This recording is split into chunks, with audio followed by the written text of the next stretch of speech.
ಅಪರಾಧ ಜಗತ್ತಿನ ಅನಾವರಣ FIRಗೆ ಸ್ವಾಗತ. ನಾನು ಸಂದೀಪ್ ಮೇಲುಗಿರಿ.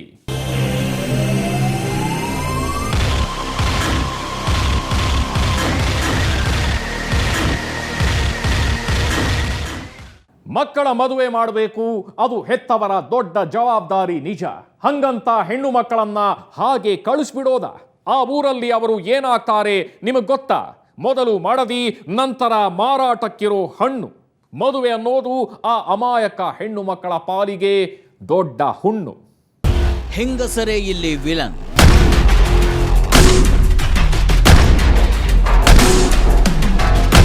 ಬಾಲಕಿಯರೇ ಟಾರ್ಗೆಟ್.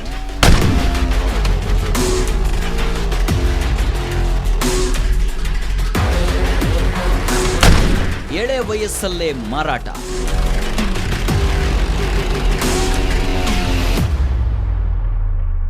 ನಿಮ್ಮ ಮಕ್ಕಳಿಗೆ ಬೇಕಾ ಈ ಜೀವನ? ನಮ್ಮ ಸುತ್ತಮುತ್ತಲಿನ ಬಡ ಅಮಾಯಕ ಹುಡುಗಿಯರು ಈ ಪಾಪಕೂಪಕ್ಕೆ ಬೀಳ್ಬೇಕಾ? ಏನು ಅರಿಯದ ಪುಟ್ಟ ಮಕ್ಕಳು ಅಲ್ಲಿಗೆ ಹೋಗಿ ಪರದಾಡಬೇಕಾ? ಈ ಪ್ರಶ್ನೆಯನ್ನ ನಾವು ಒತ್ತಿ ಒತ್ತಿ ಕೇಳ್ತಾ ಇರೋದರ ಹಿಂದೆ ಕಣ್ಣೀರಿನ ಕಥೆ ಇದೆ. ಆ ದುರಂತ ಕಥೆಯನ್ನ ನಿಮ್ಮ ಮುಂದೆ ಇಡೋದಕ್ಕೂ ಮೊದಲು ಬೆಂಗಳೂರು ಪೊಲೀಸರು ಪತ್ತೆ ಹಚ್ಚಿದಂಥ ಮರ್ಯಾದಾ ಹತ್ಯೆಯ ಸತ್ಯವನ್ನ ನೋಡ್ಬಿಡಿ.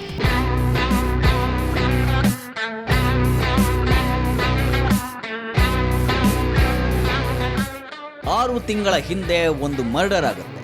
ಅವತ್ತು ಕೊಲೆಯಾಗಿ ಹೋದವನು ಪ್ರಾಯದ ಹುಡುಗ ಅಕ್ಬರ್.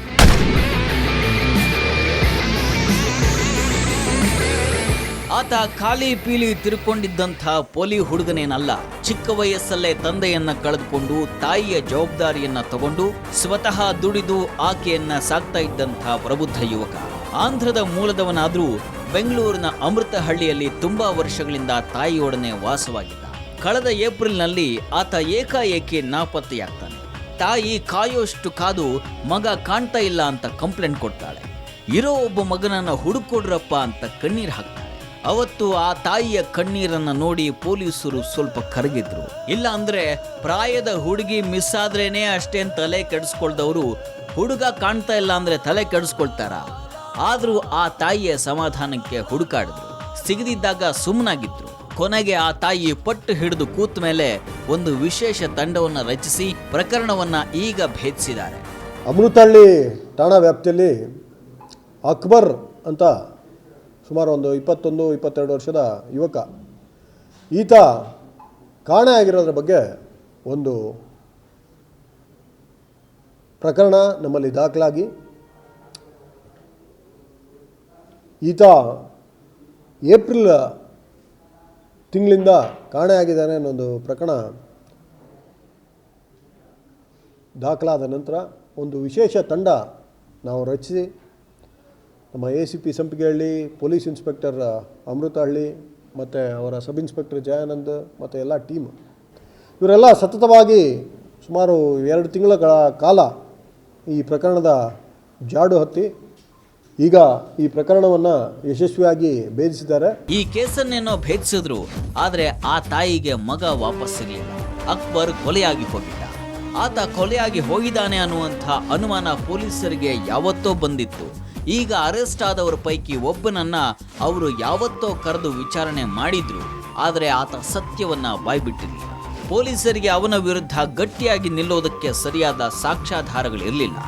ಆ ಹಿನ್ನೆಲೆಯಲ್ಲಿ ಸಾಕಷ್ಟು ಬಾರಿ ವಿಚಾರಣೆಗಳು ನಡೆದು ಸಾಕಷ್ಟು ಸಾಕ್ಷ್ಯಾಧಾರಗಳ ಒಂದು ಕಲೆ ಹಾಕಿ ಅದು ಲಾಜಿಕಲ್ ಎಂಡಿಗೆ ತಲುಪದೇ ಇರೋದ ಕಾರಣಕ್ಕಾಗಿ ಆಗ ಈ ಕೇಸ್ನಲ್ಲಿ ಒಂದು ರಿಸಲ್ಟ್ ಬಂದಿರಲಿಲ್ಲ. ಆ ರೀತಿಯಾಗಿ ಅವರ ತಾಯಿಯವರು ಸಹ ಕೆಲವು ಅನುಮಾನಗಳನ್ನ ಏನು ವ್ಯಕ್ತಪಡಿಸಿದ್ರು, ಆ ಜಾಡನ್ನು ನಾವು ಸತತವಾಗಿ ಹಿಡಿದು ಲಾಜಿಕಲ್ ಎಂಡಿಗೆ ಹೋಗಬೇಕಲ್ಲ. ಅಲ್ಟಿಮೇಟ್ಲಿ ಆ ಕೇಸ್ನಲ್ಲಿ ಯಾವ ರೀತಿ ಆಯಿತು, ಏನಾಯಿತು, ಬಾಡಿ ಎಲ್ಲಿದೆ, ಇದೆಲ್ಲ ನಮಗೆ ಕಂಪ್ಲೀಟ್ ಟ್ರ್ಯಾಕ್ ಹಿಡಿಯೋ ಒಂದು ಉದ್ದೇಶದಿಂದ ಸಂಪೂರ್ಣವಾದ ಒಂದು ವೈಜ್ಞಾನಿಕ ತನಿಖೆ ಮಾಡಿ ಈಗ ಸಂಪೂರ್ಣ ಚಿತ್ರಣ ಗೊತ್ತಾದ ಮೇಲೆ ನಮ್ಮ ಕಾನೂನು ರೀತಿಯಲ್ಲಿ ನಾವು ಏನು ಮಾಡಬೇಕು, ವಿಧಿ ಪ್ರಕಾರ ನಾವು ಕೆಲಸ ಮಾಡಿ ಈಗ ವಿ ಹ್ಯಾವ್ ಅರೆಸ್ಟೆಡ್. ಸದರಿ ನಾಪತ್ತೆ ಆಗಿದ್ದ ವ್ಯಕ್ತಿ ಅಕ್ಬರ್ನ ಕೊಲೆ ಆಗಿರೋದು ಈಗ ದೃಢಪಟ್ಟಿದೆ. ಅವನು ಕೊಲೆಯಾಗಿ ಹೋಗೋದಕ್ಕೆ ಕಾರಣವಾಗಿದ್ದು ಅದೊಂದು ಪ್ರೀತಿ ಮತ್ತು ಅವನ ಜಾತಿ. ಅವಳು ಕಾಲೇಜ್ಗೆ ಹೋಗುವಂಥ ಹುಡುಗಿ, ಇವನು ಪ್ರಾಯದ ಹುಡುಗ. ಟಾಟಾ ಎಸಿ ವಾಹನವನ್ನ ಬಾಡಿಗೆ ಓಡಿಸಿಕೊಂಡು ನೆಮ್ಮದಿಯಾಗಿ ಜೀವನ ಮಾಡಿಕೊಂಡಿದ್ದ ಅಕ್ಬರ್ ಅಮೃತಹಳ್ಳಿಯ ಹೇಮಾಳಿಗೆ ಮನಸೋತಿದ್ದ. ಹಿಂದೆ ಬಿದ್ದು ಪರಿಚಯ ಮಾಡಿಕೊಂಡು ಸ್ನೇಹ ಬೆಳೆಸಿ ಪರಸ್ಪರ ಪ್ರೀತಿಯ ತೇರನ್ನು ಕೂಡ ಏರ್ಬಿಟ್ಟಿತ್ತು ಈ ಜೋಡಿ. ಹೇಮಾ ಮತ್ತು ಅಕ್ಬರ್ ಇಬ್ಬರಿಗೂ ಪ್ರೀತಿಯ ಮುಂದೆ ಜಾತಿ ದೊಡ್ಡದಲ್ಲ ಅಂತ ಅನಿಸಿತ್ತು. ಆದರೆ ನಮ್ಮ ಸಮಾಜ ಹಾಗಿಲ್ವಲ್ಲ. ಹೇಮಾಳ ಮನೆಯಲ್ಲಿ ಈ ಪ್ರೀತಿಯನ್ನ ಒಪ್ಪುವಂಥ ಚಾನ್ಸೇ ಇರಲಿಲ್ಲ. ಆದರೂ ಪ್ರೇಮಗಳು ಗರಿಬಿಚ್ಚಿ ಹಾರಾಡಿದ್ರು. ಪಾರ್ಕು ಸಿನಿಮಾ ಅಂತ ಸುತ್ತಾಡಿದ್ರು. ಅದು ಒಂದು ಕೆಟ್ಟ ಘಳಿಗೆಯಲ್ಲಿ ಹೇಮಾಳ ತಂದೆಯ ಗಮನಕ್ಕೆ ಬಂದಿತ್ತು. ಎಸ್, ಈಗ ಅರೆಸ್ಟ್ ಆಗಿರೋರ ಪೈಕಿ ಇವನು ಇದ್ದಾನೆ. ಅಷ್ಟಕ್ಕೂ ಇವನೇ ಪ್ರಮುಖ ಆರೋಪಿ. ಈತ ತನ್ನ ಮಗಳು ಅಕ್ಬರನ ಜೊತೆ ಓಡಾಡುವುದನ್ನು ನೋಡಿ ಮೊದಲು ಆತನಿಗೆ ದೂರ ಇರೋದಕ್ಕೆ ವಾರ್ನ್ ಮಾಡಿದ್ದ. ಮಗಳನ್ನು ತರಾಟೆಗೆ ತಗೊಂಡಿದ್ದ. ಆದರೂ ಪ್ರೇಮಿಗಳು ಕದ್ದು ಮುಚ್ಚಿ ಮೀಟ್ ಆಗ್ತಾ ಇರೋದು ಅವನ ಗಮನಕ್ಕೆ ಬರ್ತಿದ್ದ ಹಾಗೇನೆ ಅಕ್ಬರ್ನನ್ನ ಮುಗಿಸಿ ಬಿಡುವಂಥ ಪ್ಲಾನ್ ಮಾಡ್ತಾನೆ. ಕೆಲವರು ಹೇಳೋ ಪ್ರಕಾರ ಆತ ಈ ಕೊಲೆ ಮಾಡಿ ನಂತರ ಅಕ್ಬರ್ ಕೈ ಕೊಟ್ಟ ಅನ್ನೋ ಥರ ಮಗಳಿಗೆ ಬಿಂಬಿಸಿ ಅವಳಿಗೆ ಬೇರೆ ಮದುವೆ ಫಿಕ್ಸ್ ಮಾಡಿದ್ದ ಅಂತ. ಆದರೆ ಮಂಜುನಾಥ ಪೊಲೀಸರಿಗೆ ಹೇಳಿದ ಪ್ರಕಾರ ಆತ ಅಕ್ಬರ್ ಮದುವೆಗೆ ಅಡ್ಡಿ ಆಗ್ತಾನೆ ಅನ್ನುವಂಥ ಕಾರಣಕ್ಕೇನೆ ಆತನನ್ನ ಸಾಯಿಸುವಂಥ ಯೋಚನೆ ಮಾಡಿಬಿಟ್ಟೆ ಅಂತ. ಈ ಮಂಜುನಾಥನ ಕುಟುಂಬ ಸದಸ್ಯರಾದ ಅವರ ಮಗಳ ಜೊತೆ ಈ ಅಕ್ಬರ್ಗೆ ವೈಯಕ್ತಿಕ ನೆಲೆಯಲ್ಲಿ ಸ್ನೇಹ ಇತ್ತು. ಆ ಸ್ನೇಹಕ್ಕೆ ಇವರ ಕುಟುಂಬದ ತೀವ್ರತರವಾದ ಒಂದು ವಿರೋಧ ಇತ್ತು. ಈ ಮಧ್ಯೆ ಈ ಹೆಣ್ಣುಮಗಳ ಮದುವೆ ಸಹ ನಡೆದಿದೆ. ಆ ಮದುವೆಗೆ ಎಲ್ಲಿ ಈ ಒಬ್ಬ ಮೃತ ವ್ಯಕ್ತಿಯಿಂದ ತೊಂದರೆಗಳಾಗ್ತದೆ ಅನ್ನೋ ಒಂದು ಹಿನ್ನೆಲೆಯಲ್ಲಿ ತೀವ್ರವಾದ ಒಂದು ದ್ವೇಷ ಥರ ಇವರು ಮಾಡಿಕೊಂಡು ಆ ಹುಡುಗಿಯ ತಂದೆಯಾದ ಮಂಜುನಾಥ ಈ ರೀತಿ ಸಂಚು ಮಾಡಿ ಇಷ್ಟು ಜನಗಳನ್ನ ಬಳಸಿ ಈ ಕೊಲೆ ಮಾಡಿರೋದು ಈಗ ಬೆಳಕಿಗೆ ಬಂದಿದೆ. ಅಂದಹಾಗೆ ಇಲ್ಲಿ ಅರೆಸ್ಟ್ ಆಗಿದ್ದಾರಲ್ಲ, ಇವರಲ್ಲಿ 4 ಜನ ಸಂಬಂಧಿಗಳು. ಅದರಲ್ಲೂ ಇಬ್ಬರು ಅಣ್ಣ ತಮ್ಮ. ಅವರು ಮಂಜುನಾಥನ ಅಕ್ಕನ ಮಕ್ಕಳು. ಆ ಇಬ್ಬರು ಹುಡುಗರು ಮತ್ತು ಅವರ ತಂದೆ ಎಲ್ಲರೂ ಹೇಮಾಳ ಪ್ರೀತಿಯ ವಿರುದ್ಧ ಮಂಜುನಾಥನ ಜೊತೆ ನಿಂತರು. ಈಗ ಅಪ್ಪ ಮಕ್ಕಳು ಎಲ್ಲರೂ ಒಟ್ಟಿಗೆ ಜೈಲಿಗೆ ಹೊರಟಿದ್ದಾರೆ. ಈ ಆರೋಪಿಗಳಲ್ಲಿ ಮಂಜುನಾಥ ಬಂದು ಆ ಹುಡುಗಿಯ ತಂದೆ, ಇನ್ನು ಹುಡುಗರು ಇಬ್ಬರು ಆ ಪುರುಷೋತ್ತಮ ಮತ್ತು ರಜನಿಕಾಂತ ಬಂದು ಅವರು ಅವರಿಗೆ ಈ ಹುಡುಗಿ ಮಾವನ ಮಗಳಾಗಬೇಕು. So they are very close relatives. ಇನ್ನು ಮುನಿನಾರಾಯಣಪ್ಪ ಬಂದು ಈ ಇಬ್ಬರು ಹುಡುಗರ ಅಪ್ಪ. ಈ ಪುರುಷೋತ್ತಮ ಅಲಿಯಾಸ್ ಭೀಮಾ ಮತ್ತು ರಜನಿಕಾಂತ್ ಈ ಇಬ್ಬರ ಆರೋಪಿಗಳ ಅಪ್ಪ ಬಂದು ಮುನಿನಾರಾಯಣಪ್ಪ. ಇವನು David Richard alias Anil alias Annachi. ಇವನು ಹಿಂಗೆ ಸ್ಮಾಲ್ ಟೈಮು ಆಟೋ ಸ್ಟ್ಯಾಂಡ್ನಲ್ಲಿ ಓಡಾಡ್ಕೊಂಡಿರೋ ಒಬ್ಬ ವ್ಯಕ್ತಿ. ಇವರು ಈ ಕೃತ್ಯಕ್ಕೆ ಬಳಸ್ಕೊಂಡು ಒಬ್ಬ ನ್ಯೂಟ್ರಲ್ ವ್ಯಕ್ತಿಯಿಂದ ಬಾಡಿಗೆ ಕೇಳ್ದಂಗೆ ಬಿಲ್ಡಪ್ ಮಾಡಿ ಅದರಲ್ಲಿ ಇವನ್ನ ಅಬ್ಡಕ್ಟ್ ಮಾಡಿ ತಗೊಂಡೋಗಿ ಈ ಕೃತ್ಯ ಮಾಡಿದ್ದಾರೆ. ಅಂದಹಾಗೆ ಹೀಗೆ ಇವರೆಲ್ಲ ಸೇರಿ ಪ್ಲಾನ್ ಮಾಡಿ ಅಕ್ಬರ್ಗೆ ಗೊತ್ತೇ ಆಗದ ಹಾಗೆ ಅವತ್ತು ಎಕ್ಸಿಕ್ಯೂಟ್ ಮಾಡಿದವನು ಈ ಡೇವಿಡ್ ರಿಚರ್ಡ್ ಅಣ್ಣಾಚಿ ಅಲಿಯಾಸ್ ಅನಿಲ್. ಇವನು ಅಕ್ಬರ್ನನ್ನ ಬಾಡಿಗೆಗೆ ಕರೆದಿದ್ದ. ಆತನ ವೆಹಿಕಲ್ ತಗೊಂಡು ಚಿಕ್ಕಬಳ್ಳಾಪುರದ ಕಡೆ ಹೊರಟವರು ದಾರಿ ಮಧ್ಯೆ ಮುನಿನಾರಾಯಣಪ್ಪನನ್ನ ಹತ್ತಿಸ್ಕೊಳ್ತಾರೆ. ಈ ಅಕ್ಬರ್ ಅನ್ನೋನು ಒಂದು ಟಾಟಾ ಎಸಿ ಲಗೇಜ್ ಆಟೋ ಓಡಿಸುವ ಒಬ್ಬ ಆಟೋ ಚಾಲಕ ಮತ್ತು ಮಾಲೀಕ. ಈ ಅಮೃತಹಳ್ಳಿ ಸರೌಂಡಿಂಗ್ಸ್ನಲ್ಲಿ ಈತ ತನ್ನ ಕಾರ್ಯವ್ಯಾಪ್ತಿ ಇಟ್ಕೊಂಡಿದ್ದು ಬಾಡಿಗೆ ಆಟೋನ ಓಡಿಸ್ತಾ ಇದ್ದಿದ್ದ ಒಬ್ಬ ಯುವಕ.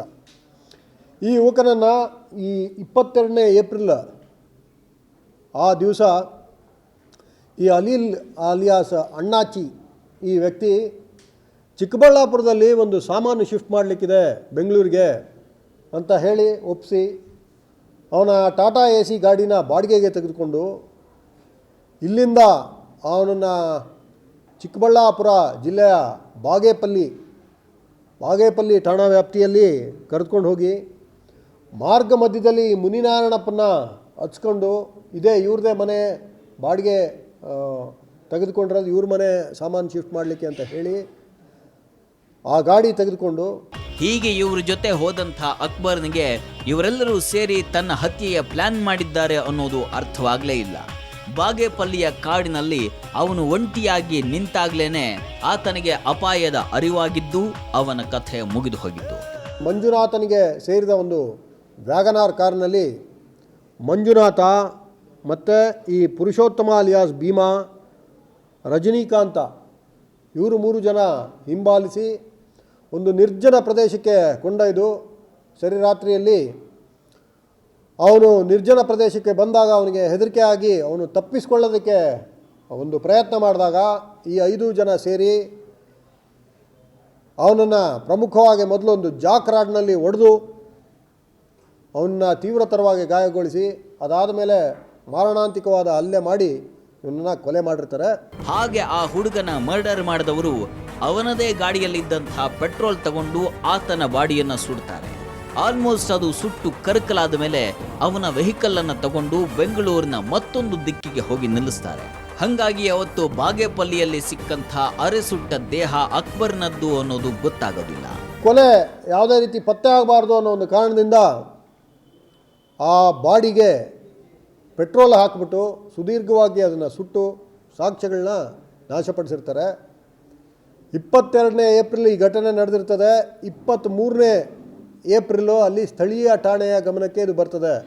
ಬಂದು ಬಾಗೇಪಲ್ಲಿ ಪೊಲೀಸ್ ಠಾಣೆಯಲ್ಲಿ ಒಂದು 302 201 ಭಾರತೀಯ ದಂಡ ಸಂಹಿತೆಯಲ್ಲಿ ಒಂದು ಪ್ರಕರಣ ದಾಖಲಾಗಿ ಅವರು ಅದನ್ನು ತನಿಖೆ ಕೈಗೊಂಡು, ಆದರೆ ಯಾವುದೇ ರೀತಿ ಇದು ಕೇಸು ಪತ್ತೆ ಆಗಿರಲಿಲ್ಲ.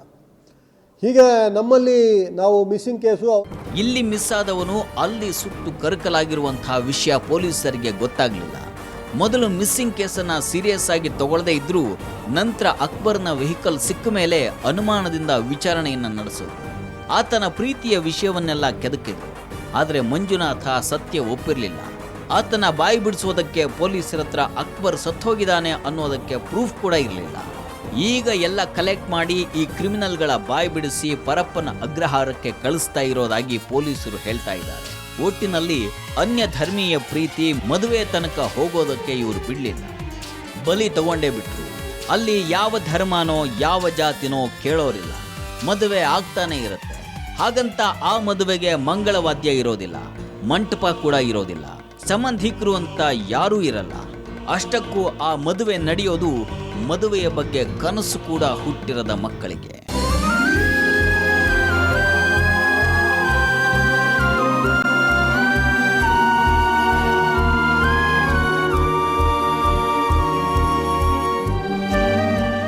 ನೋಡಿದ್ರಲ್ಲ, ಒಬ್ಬರಿಗಿಂತ ಒಬ್ಬರು ಸಣ್ಣವರು, ಇನ್ನೂ ಆಡೋ ವಯಸ್ಸಿನವ್ರ ಥರ ಇದ್ದಾರೆ.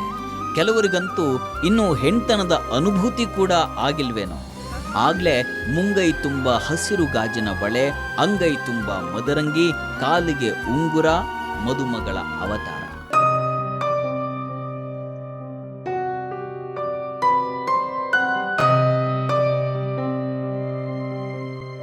ಈ ಎಳಸು ಜೀವಗಳ ಅಮಾಯಕ ಕಣ್ಣಲ್ಲಿ ಕನಸುಗಳು ಮೂಡೋ ಹೊತ್ತಿಗೆಲ್ಲ ಇವರು ಇಲ್ಲಿರೋದೇ ಇಲ್ಲ. ಎಲ್ಲರೂ ಗೊತ್ತಿಲ್ಲದ ಊರಿಗೆ, ಅರಿವೇ ಇಲ್ಲದಂಥ ಬದುಕಿನಡೆಗೆ ನಡೆದು ಹೋಗ್ಬಿಟ್ಟಿರ್ತಾರೆ. ಅದಕ್ಕೆ ಕಾರಣ ಕಿತ್ತು ತಿನ್ನುವಂಥ ಬಡತನ, ಅದಕ್ಕಿಂತ ಹೆಚ್ಚಾಗಿ ಅರಿವಿಲ್ಲದ ಅನಕ್ಷರತೆ.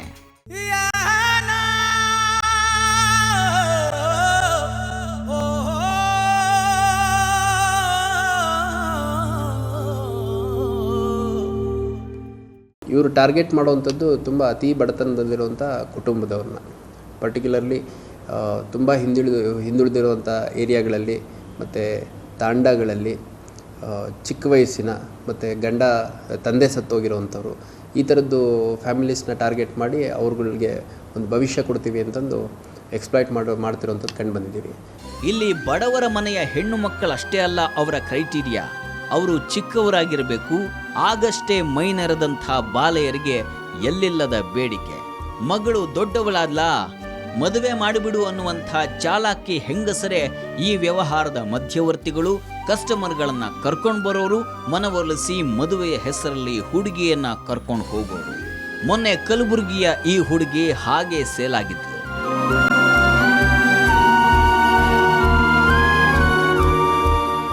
ಇವಳನ್ನ ಚೈಲ್ಡ್ ಲೈನ್ನ ಅಧಿಕಾರಿಗಳು ಬಂದು ಬಚಾವ್ ಮಾಡದೆ ಹೋಗಿದ್ರೆ ಮತ್ತೆ ಈಕೆ ಹುಟ್ಟಿದ ಊರನ್ನ ನೋಡ್ತಾ ಇದ್ಲೋ ಇಲ್ವೋ.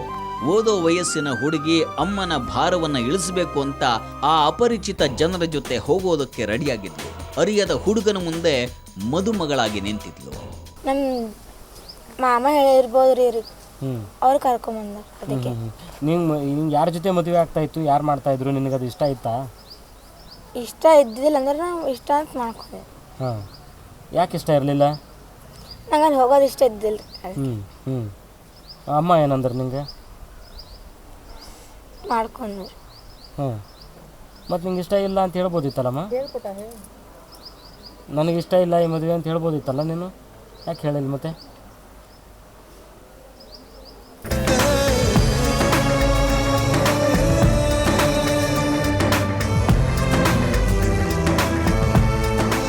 ಇದು ಇವಳೊಬ್ಬಳ ಕಣ್ಣೀರಲ್ಲ, ಹೀಗೆ ಕಣ್ಣೀರು ಹಾಕ್ಕೊಂಡು ನಿಂತಹ ಹುಡುಗಿಯರ ಸಾಲು ಸಾಲೇ ಇದೆ ಕಲಬುರಗಿಯಲ್ಲಿ.